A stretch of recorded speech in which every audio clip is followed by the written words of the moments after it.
Salut à tous, salut à toutes. Donc aujourd'hui je vais vous faire une nouvelle vidéo tutoriel. Donc je vais vous expliquer comment je fais pour faire le pigment que j'utilise pour mes décors de fond. Donc je vous l'avais montré dans une vidéo, donc c'est du pigment comme ça. Donc je le fais à partir de sable de Roussard, que vous pouvez voir juste ici. Donc c'est un sable qui est très poussiéreux et c'est justement ce qu'il nous faut. Donc pour cela vous aurez besoin en fait moi j'ai utilisé un vieux tiroir, j'ai enlevé le fond et j'ai cloué un chiffon par dessus. Donc ce qu'il faut en fait c'est un carré en bois ou en autre matière et par dessus du tissu. Vous aurez besoin aussi d'un récipient, donc moi là j'utilise un seau. Donc en fait on va mettre ça par dessus comme ceci et on va mettre le sable là, on va le nettoyer avec une pomme de douche. Et comme ça, le pigment il va passer à travers le chiffon, mais le sable va rester à l'intérieur. Et donc là, je mettrai le sable là-dedans, le sable qui reste. Donc ça permet déjà essentiellement d'avoir du pigment, mais aussi de nettoyer votre sable pour éviter que votre terrarium ne soit tout poussiéreux. Et que dès que vous touchez, vous avez... Parce que là, c'est du sable de Roussard, donc vous voyez, dès que je touche, j'ai plein de sable au bout des doigts, donc c'est désagréable. Moi, je vais installer ça et on se retrouve tout de suite pour la suite de la vidéo. Donc voici notre installation. Donc j'ai mis ça dans une baignoire pour que ce soit plus facile pour vous montrer. Donc, tout d'abord, on va mettre du sable. Donc voilà, comme ceci.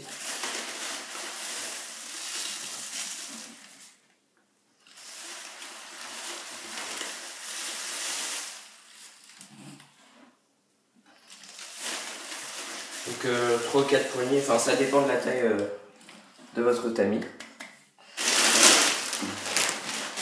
Voilà, donc quand ça c'est fait, vous prenez, si vous n'avez pas de pomme de douche sous la main, vous prenez un récipient comme un pichet ou quelque chose comme ça. Donc, vous arrosez comme ça, et en fait vous voyez que l'eau elle devient très jaune. Donc l'eau elle devient très jaune, et l'eau qui ressort juste en dessous, elle est pigmentée. Elle est pigmentée de la couleur du sable. Donc ça en fait c'est ce qu'on va récupérer. Donc vous mélangez un peu comme ça. Voilà. Donc il faut répéter l'opération plusieurs fois. Et ensuite vous enlevez le sable, vous en remettez, etc. Et l'eau que vous allez récupérer dans le seau, il faut juste la laisser reposer. Le pigment va descendre dans le fond. Et comme ça vous n'aurez plus qu'à enlever la couche de l'eau. Et vous allez obtenir le reste du pigment qui va se trouver dans le fond. Donc je vais vous faire la suite de la vidéo en accéléré pour pas qu'elle soit trop longue. A tout de suite.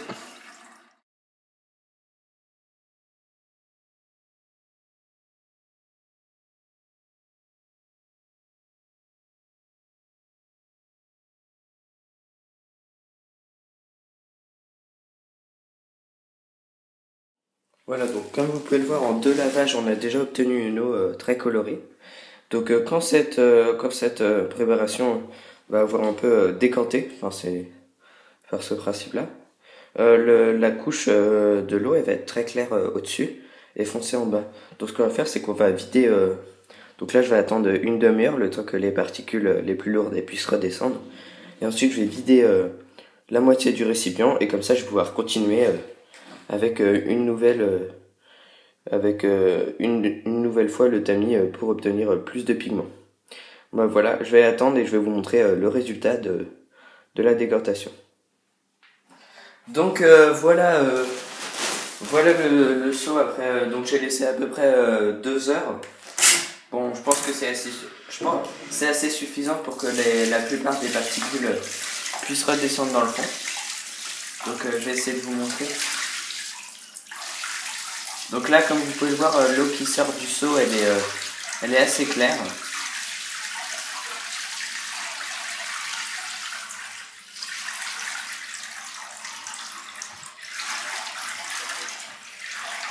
Donc là, vous voyez qu'elle se fonce. Donc c'est parce qu'en fait là, comme vous pouvez le voir, il y a un dépôt dans le fond, donc juste ici. Et c'est ça qui va nous servir comme pigment. Donc après quelques lavages, vous en aurez beaucoup. Et vous pourrez l'utiliser pour colorer vos décors. Donc moi ensuite je l'ai fait un peu plus sécher. Donc j'ai laissé ça sécher quelques temps. Le temps que le pigment se concentre. Et après je l'ai mis dans un récipient comme celui-ci pour pouvoir l'utiliser et le ranger quand je veux. Donc voilà, au bout de quelques lavages, j'ai obtenu ça. Donc j'ai laissé décanter le résultat plusieurs heures. Et j'ai vidé au fur et à mesure et puis je suis revenu, etc. Et donc vous pouvez voir que là, l'eau, il reste un peu d'eau. Et ici on a le pigment. Donc par exemple quand je vais vider, voilà. Bah, en fait, voilà. Donc là on a une couche assez épaisse de pigment. Donc je vous montrer vite fait. Voilà. Donc c'est ceci qu'il faut utiliser pour les décors. Bon bah voilà, donc j'espère que ce petit tutoriel vous servira pour améliorer les terrariums de vos reptiles. On se retrouve bientôt pour une nouvelle vidéo présentation de matériel. J'espère que vous a plu. N'hésitez pas à liker et à vous abonner. Allez, salut!